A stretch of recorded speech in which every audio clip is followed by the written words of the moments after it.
we shouldn't mimic any of them. They're beautiful and wonderful, and they should do what they're going to do, but we should own what we do best, which is well-being and productivity and maintaining the human spirit of a company. And we all need it. They don't need it. We need it. Hi, this is John Bernanovich, president and founder of Willory and one of the organizers for Disrupt HR Columbus. Super excited to be joined today by Zoe Switzer. She's the Chief People Officer at Jeni's Splendid Ice Cream. And as the organizer of Disrupt HR, we've been under a tremendous amount of disruption as far as our event. As many of you know, we've had to put a pause on putting on our traditional in-person Disrupt HR concept and bringing that to Columbus for the first time as a result of the COVID pandemic outbreak. But we are working diligently to ensure that we bring continued content and relevant thought leadership. And that's why we're delighted to have Zoe on our video chat for today. So Zoe, welcome. And we look forward to having a discussion around a wide range of topics from HR to Disrupt HR to how you're doing at Jeni's. So welcome. Thank you so much for having me, John. This is great. Yeah, fantastic. So tell me a little bit about what's going on in the Switzer home. And I know you shared, you've got 2 boys and I'm sure a wide variety of things happening, not only personally, but professionally. Yeah, I can relate with a lot of what I'm hearing from people across the world, that all of our normal patterns are disrupted. And I have kids at home in school and am looking at working from home sometimes, working from our warehouse sometimes, working from my office at the home office sometimes, and sometimes balancing out working on proofreading someone's book report while I'm trying to attend a meeting. And I think what I'm hearing from a lot of people is that they are having similar situations where what was their normal before is not what their normal is now. So we're having a lot of that in our household too.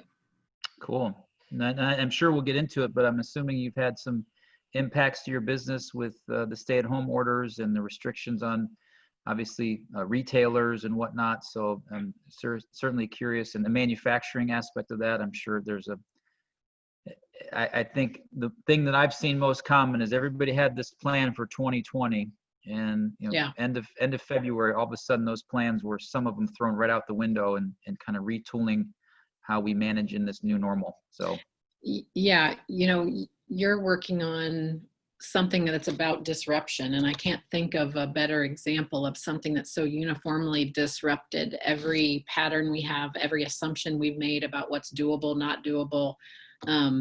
And it just did it across everybody. So at Jeni's, we're very fortunate to have 3 ways of selling our ice cream. For those sorts of companies that only have one way, where their one way is very disrupted, it's probably even more painful. It's been tough here. I don't want to understate that at all. It's tough, but we sell it in scoop shops, and we have an e-commerce business online, and then our wholesale business through grocery stores and some other folks that in hotels, college campuses. So each channel has been impacted in its own special way, given these unique global health crisis circumstances.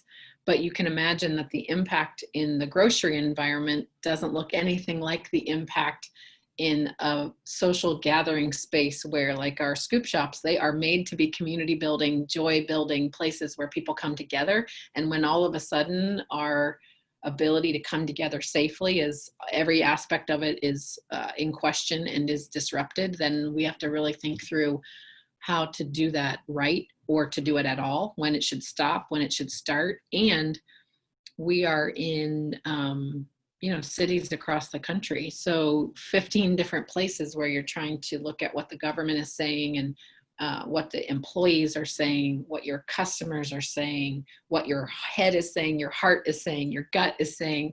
What would I feel comfortable with if this were me? What would I feel comfortable with if this is my teenager? What would I feel comfortable with if this is my neighbor, my employee, my mother? Like there is no rule set for a lot of this.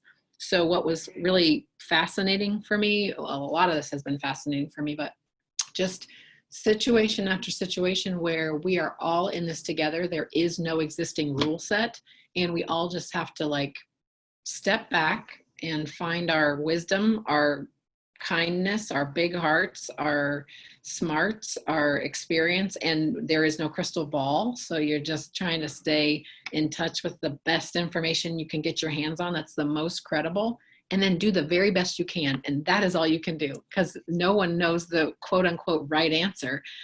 There's really no test case for how to do this optimally that you can go back to. And we humans aren't used to that. We're used to, well, sure, if the conditions are X, Y, and Z, then I'll go figure out when that happened before and find out what they did that worked and what they didn't do that worked, learn from it, and then do it again. And I don't know if I've seen an opportunity in my career better than this one for people's leadership skills to just come out of nowhere and shine in new ways, because you're muddling through things with a degree of bravery and wisdom that we have not always had to tap into. Yeah, very well said. And it's a constantly moving dynamic of one that there's not been a playbook for many of us in dealing with that, and your ability to adapt and adjust, and at the same time doing that with the appropriate health and safety first and foremost responsibilities. I think that's been the unique and somewhat maybe now political positioning that's happening in our communities and across the country and the globe around, social safety and human safety, and then economic impact. And in this pandemic, we had both of those very, very front and center, and still feeling them very much so. I think you bring up a really important point in all of that. And when I think about the constantly evolving and changing nature of this, I think that's one of the most difficult aspects for me in the HR profession. Like, I'm used to HR being the place where, drama can come in or chaos and ambiguity can come in your door, but HR's job is to send something out that's better. Like, less drama, you never add to it. Less ambiguity, you add clarity. Your job is to facilitate things moving in a positive, clarifying direction. Like, that's what we're here for, or at least part of what we're here for. So one of the difficult tensions of this, and obviously for everyone, there have been many, many difficult tensions of all of this, but one of them has been, to what extent do you try to create clarity for your employees about the future when you actually don't know at all? Sometimes you can create clarity because you're trying to help soothe, you're trying to help people see a horizon and a path, and you're trying to help them know that you're thinking through things in a very thoughtful way. But you also should be honest. And the honest answer in a lot of this is, we have no idea, because there is no crystal ball and we don't know. And it's so fast in terms of it's changing. Like, the first week of this, I actually was noticing every 2 to 3 hours, we felt like we were in a different reality. And then a little further down the road, it was more like every few days. And then it's starting to feel a little bit more like every few weeks. So, it's getting there. It's getting more stable. But it's not stable, and we all know that. I'm not telling you anything anybody doesn't know, but we shouldn't be saying to people, this is a stable situation. We know exactly how this is going to go, even though what is in my my history of what effective HR looks like is that that's what we do. We tell people what the horizon is, the path, the strategy. We take ambiguity and we bring clarity and we share it. But you can't do all that if you're staying honest in this situation. So we're trying to hold that tension, do it where it's the right thing to do, and then be as just transparent about the unknowables as possible also, so that you're being all in that part of it together and the very human weirdness of all of this. Yeah, no, that's awesome. No, I've never heard HR described like that before, Zoe, and I don't know that's consistently, it sounds like how you've delivered your human resource expertise into the organizations that you've served, but your ability to take things that are, again, a problem or a circumstance, whatever it is, and not add drama and make it better. So positive experience, I love that. And then taking things that are not clear or ambiguous and making them abundantly clear to a mass number of employees. I know as my organization has grown, I felt those two things very clearly, and having HR leadership in our group and driving for clear expectations, especially the bigger you get, the more unclear things can become to a massive number of people, as opposed to when you have a small little ice cream shop with 3 employees and an owner, and the owner wants to change something. He gets the 3 employees together, or she does, and says, hey, here's what we're going to do. Okay, that makes sense, as opposed to, in your case, that 1,000 employees trying to shift and also kind of work through a tremendously unique time where, like you said, there's no plan for this. There's not any great level of experience. And at the same time, we are dealing with ambiguity and not a deadline, which is scary, right? It's scary and frustrating. At the same time, it creates a unique way of thinking. And while we're talking about this, John, in terms of the function of HR and what we're here for, I have to add another thing that I sort of get on a soapbox about, which is I think old think about HR is that we're here to create consistency. And I love to blow that up, because we're here to create consistency when consistency is the thing that makes us better, more humane, and a more healthy organization. And there are times when consistency is exactly the thing that will do that.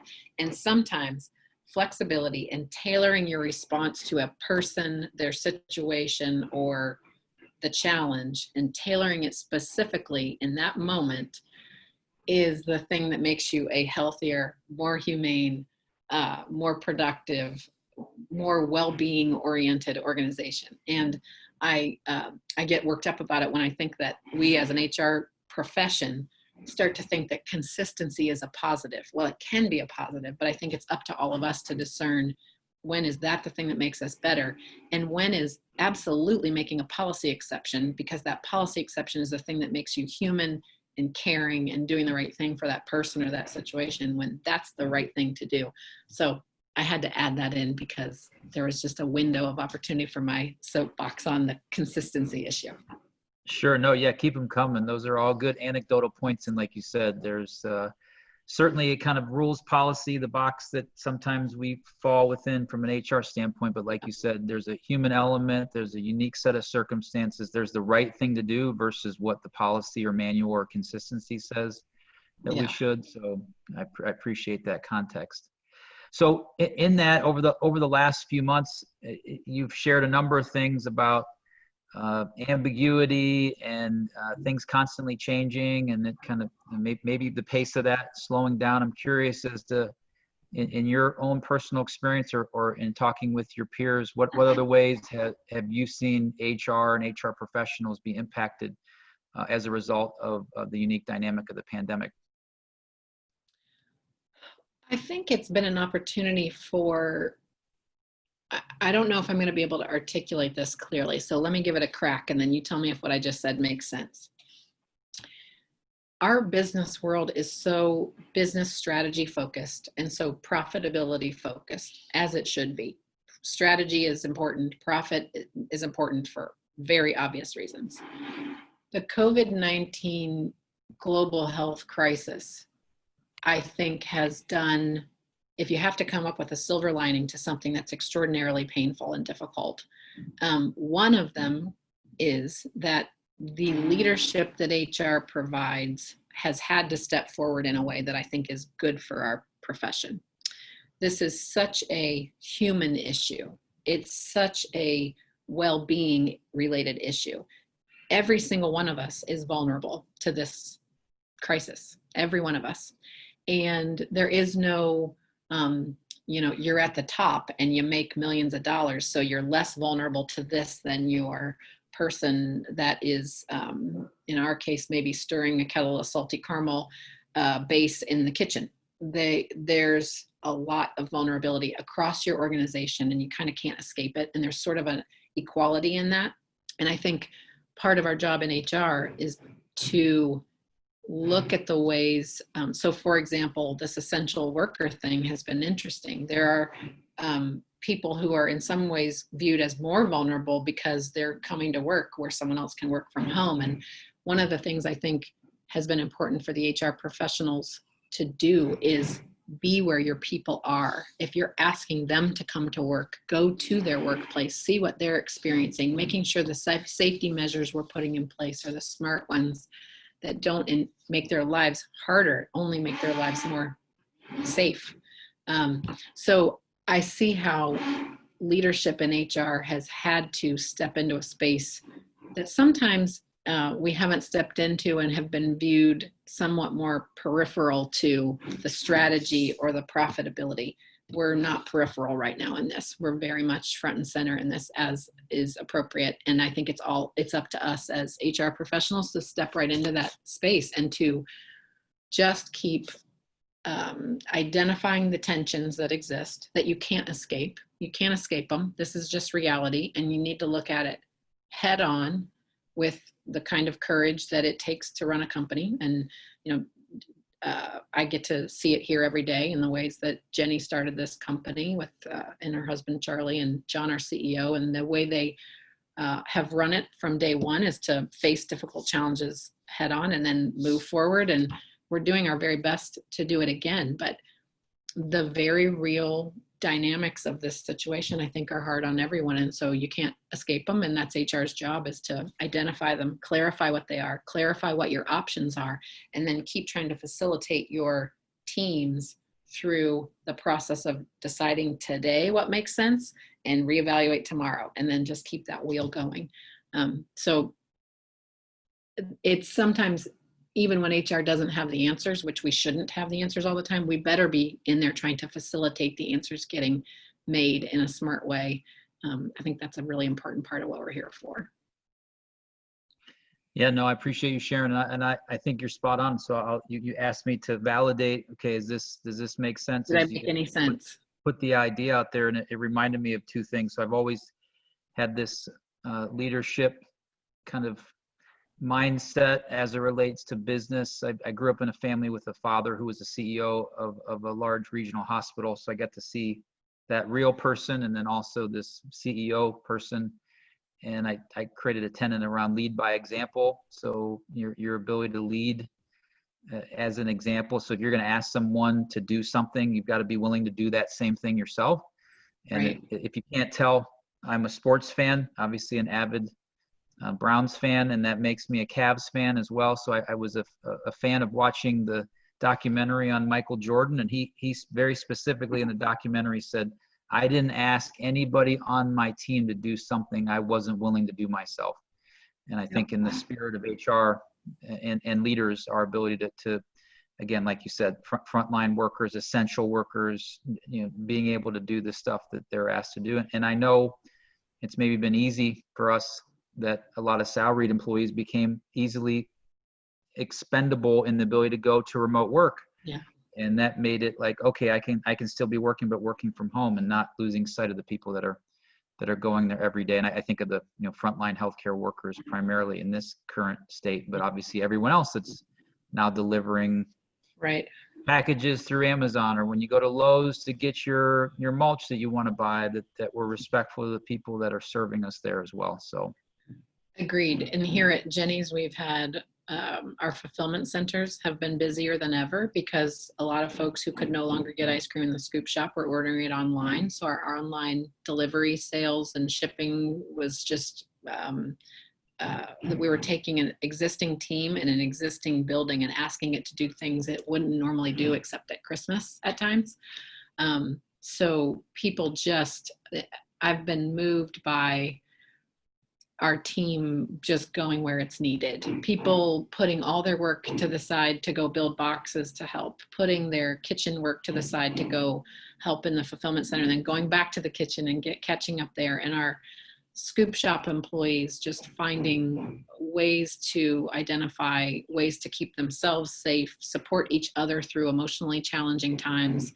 We have employees who live alone, they're by themselves for a much longer period of time than they ever normally would be, and they check in on each other and they care about each other, and then being willing to listen when we say, hey, I think we're going to try this new thing, we're going to open this back up, here's what we're hearing about Columbus, we can do this, let's see what this feels like. And then just being right in there and trying to help us navigate all of this together. So I'm just really grateful to watch so many people trying to be helpful and kind and serve.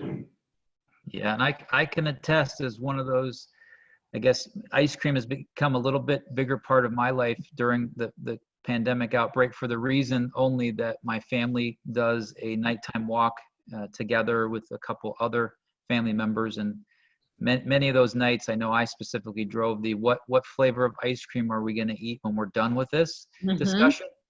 And so I'm sure then the fulfillment center at yours and other ice cream makers have been busier than normal, because I know ice cream is a comfort food and all of us need comfort. So that's cool.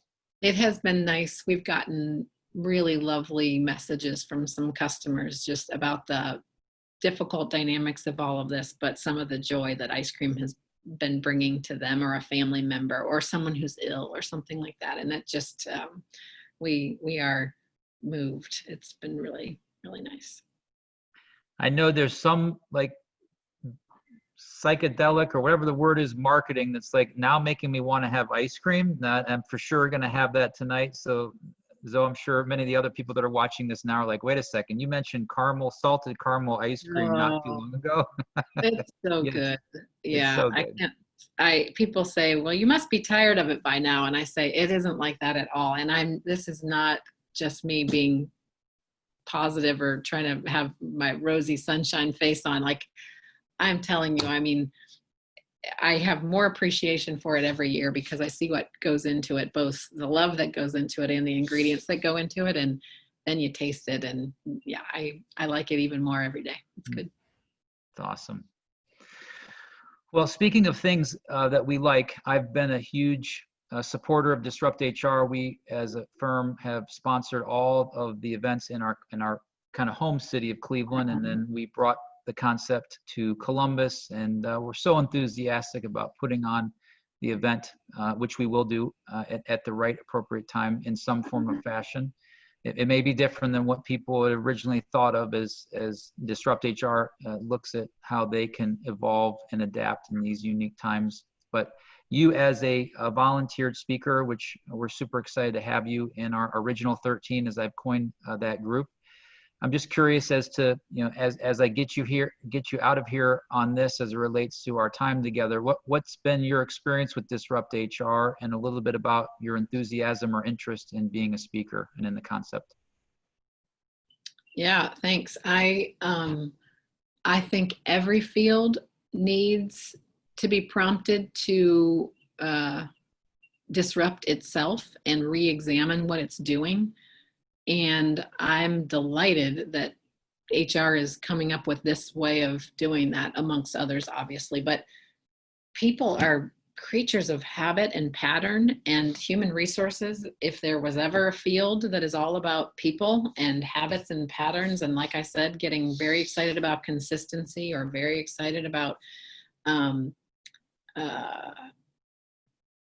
facilitating the human component of business, like that's what we're here for. But I have seen so many examples of people do it in brilliant ways that inspire me, that are creative and amazing and make people's lives better and make businesses more successful. And I've seen examples of all of us head down really wrong paths. And when I say wrong paths, I never mean ill-intended paths. People in HR really are usually here because they love people.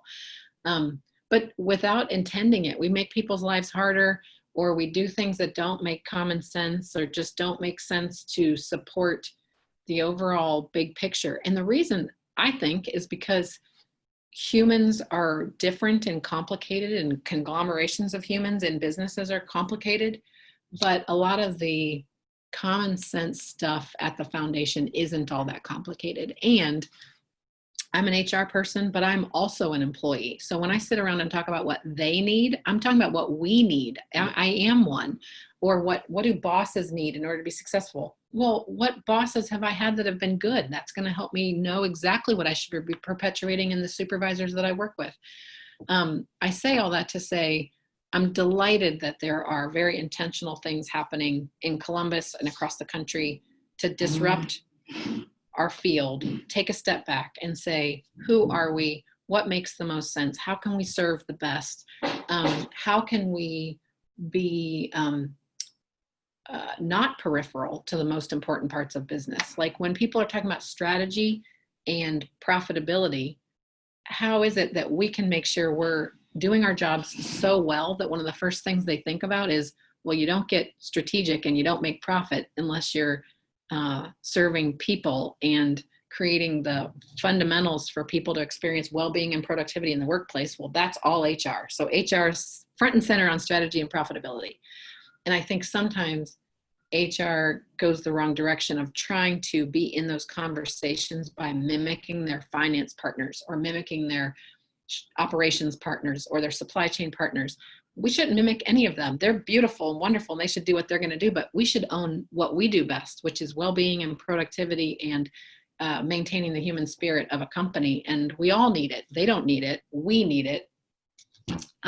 So anything we're doing as a field to look at the best ways to do that, I think is time very well spent.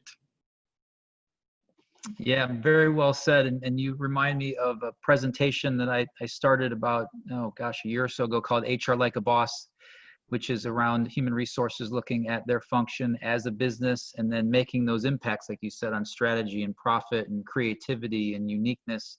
And to me, the definition of HR is connecting people to your organization or your business in whatever way you can. So very well said. I'm super delighted to have you as one of the speakers. I feel like throughout this kind of elongated wait period for putting this on, we've gotten a chance to get to know people like you so much better, Zoe. So I very much value your time and I respect what you have going on personally and professionally. So thank you for taking time out of your day.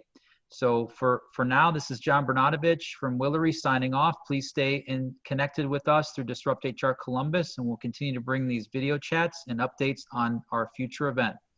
So for now, I will see you all next time. And thank you, Zoe, for joining us. Appreciate it. Thank you so much for having me.